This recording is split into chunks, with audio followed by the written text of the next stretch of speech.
Hi, 你们好. Welcome to my YouTube channel, 山海经. It's Joey. I'm back. Zhou is my last name, Yi my first.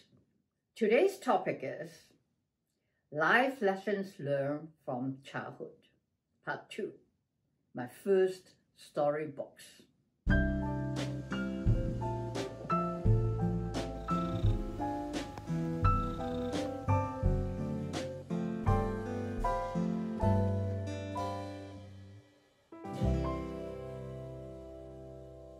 In my last episode, I talked about lessons I learned as a child.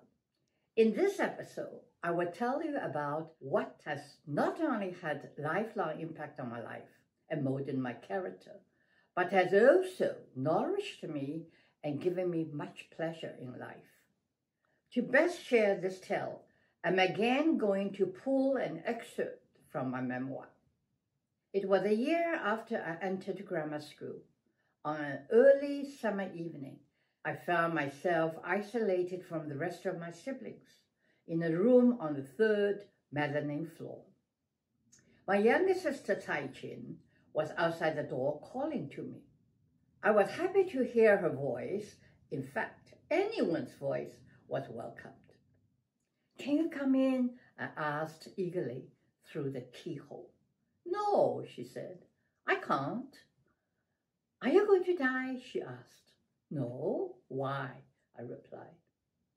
"Don't you know you have lung disease?" "What is a lung disease?" "I don't know. People who have lung disease, they die." "Am I going to die?" "I don't know. I've got to go." She left as abruptly as she had come. I was alone again. In the early afternoon, like the day before, Mother came in with the doctor who took my temperature. Mother seemed to be agitated with him. They left the room but talked for a long time outside the door. Later, Atsu, the maid who looked after us, came in with my dinner.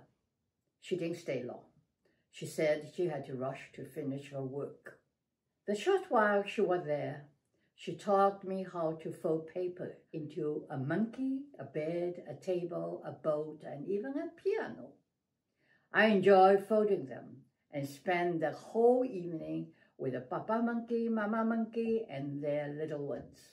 Now that night was approaching. The room was turning darker every minute, and I began to think about what my sister had told me. I was not certain what dying was all about, yet the word threatened me and weighed heavily on my mind. The same doctor came to take my temperature the next afternoon. Mother sounded even more agitated and wanted to know for certain what the matter with me was. I had a slight fever every afternoon. The doctor was a mild, even-tempered man. In his soft, gentle manner, he told Mother it would be better to isolate me from the other children for a few more days before he made his final diagnosis. I spent my afternoon folding more monkeys and ended up with a few generations of them. By the time I turned the lights on, I was exhausted. I lay down in bed and waited. Then I heard footsteps coming up the stairs, and I knew instantly this was what I had been waiting for. As the door opened, I turned my head and saw Father standing at the door under the glowing hall light. He had visited me briefly 2 nights before. He could not come to see me yesterday and the evening before, for he had had 2 performances each on Saturdays and Sundays. "Would you like to read some storybooks?" He walked straight toward me with 5 little books in his hands. I sat up in bed and took the books. The soft-cover books were the same size as our school textbooks. I flipped the pages and noticed there were pretty colorful drawings. "See if you like them," since Father had never received a formal education and was unfamiliar with the modern school system. I suppose he wasn't sure whether these were the right books for my age yet. He then added, "Let me know. I will get you more." Father touched my forehead and watched me for a moment with great concern. He then kissed me and left the room. I lost count of the days and the time after seeing him vanish behind the door. I only remember that when Father came back on the second evening, he was surprised that I had finished reading all 5 books. I have 3 here. Seeing my eagerness for more, he handed me the 3 new ones and regretted that he hadn't brought me enough. "I will get you more," he mumbled to himself. I could not have known that the impact of 2 of the tales I read then would carry into my adulthood. One of those 2 tales was Aesop's The Man, the Boy, and the Donkey. A man and his son were on their way to market with a donkey. A passerby said to the man, "You fool! What good is a donkey for, if not to be ridden on?" So the man put the son on the donkey. Another passerby commented that the boy was lazy for letting his father walk beside him. So the man ordered his son off and rode the donkey instead. He was then criticized for making his son trudge along beside him. So he pulled his son back onto the donkey, and they rode together. More passers-by jeered at them and said, "Aren't you ashamed of overloading the poor donkey?" At a loss for what to do, he and the boy tied the donkey's feet and carried it from a pole. Passers-by laughed at this ridiculous sight. The story ended when the donkey got loose and fell over the bridge and drowned in the river below. The tale hit me immediately. Trying to please everyone, and you will please no one. People can always find faults or weaknesses and criticize you. If you try hard to please everyone, you will be faulted by others' criticism and lose your own judgment and ability to make a decision.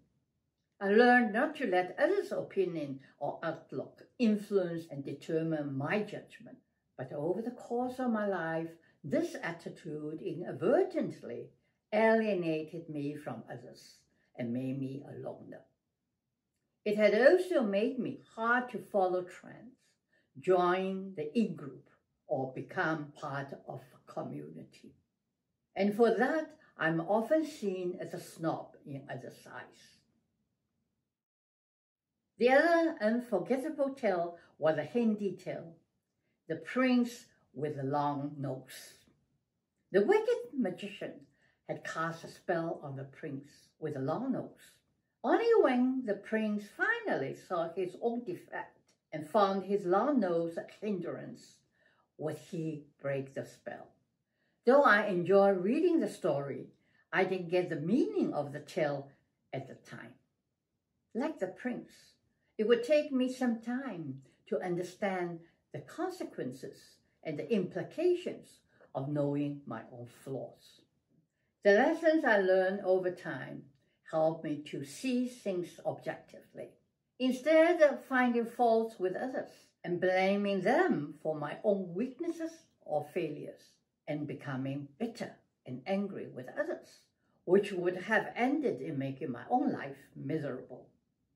In retrospect, this attitude helped me deal with my relationship with my mother. I was hurt deeply when first sensed her favoritism toward my sisters. When it became obvious as years went by, I wondered why she couldn't love me as she loved my 2 sisters. I did not know that to protect father's safety, she had to leave me behind in Shanghai for 3 years in my infancy. By the time I returned home at the age of 3, the gap between us was hard to bridge. This would take me decades to figure out. But while growing up, I could only conclude that perhaps it was because I was such a mischievous child. The school had to have a talk with mother at the end of nearly every term. In comparison to my elder sister, who was an ideal model child with excellent grades and never subject to punishment, my report card was full of red ink marks that indicate any grade below 60 out of 100. And my younger sister was considered cute with talents for singing and acting. Feeling excluded from their threesome, I took refuge in my father's study, where I searched father's bookshelves and engrossed myself in a world of books. Fortunately for me, I did not become bitter toward mother. Sensing the unfairness and her inability to love me, and understanding that love cannot be forced. Instead, the pain of lacking a mother's love strengthened my independent mind, and the longing for her love just grew as the years went by. When she finally came to realize that I was the one child she could rely on, it was too late, for I was leaving Hong Kong for America. Our parting was heart-wrenching. With her dark sunglasses covering her tearful red eyes, she was unable to utter a word when I hugged her and bid her goodbye, as if she knew this was our last moment together. We never saw each other again. 6 years later, as the Cultural Revolution reached the peak of its turmoil in Shanghai, she died at the young age of 63. Now back to the 5th day of my isolation in the room on the 3rd mezzanine floor. While I was engaged in my book reading, I was brought out of the room. I did not have TB. It was a mistake. For some mysterious reason, my fever faded away, but I was kept in bed to rest. I didn't mind at all. I kept on reading more fairy tales.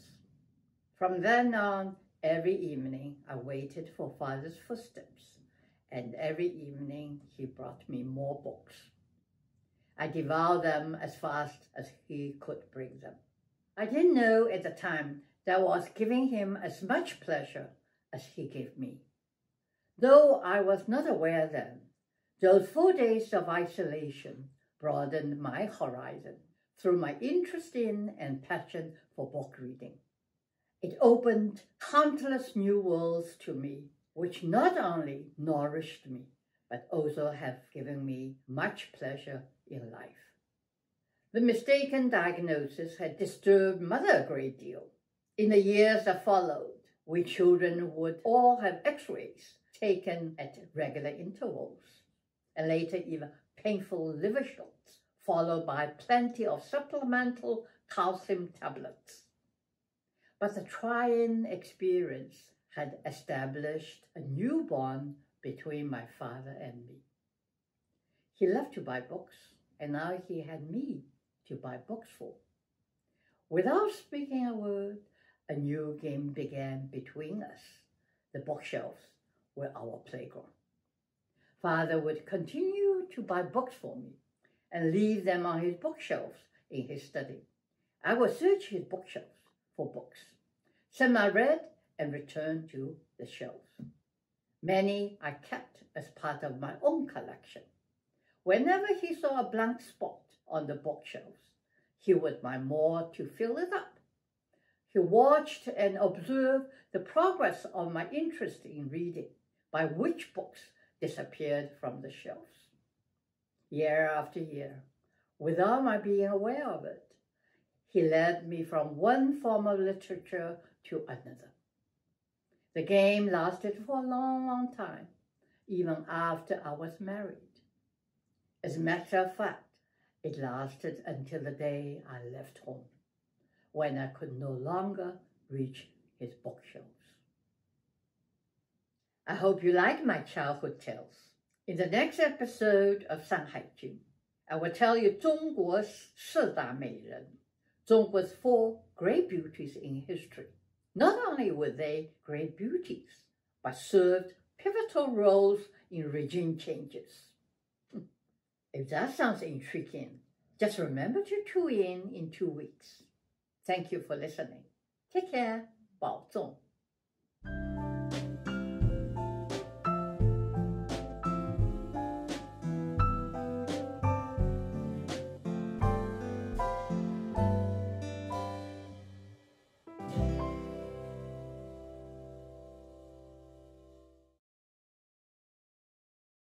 I did not have tuberculosis.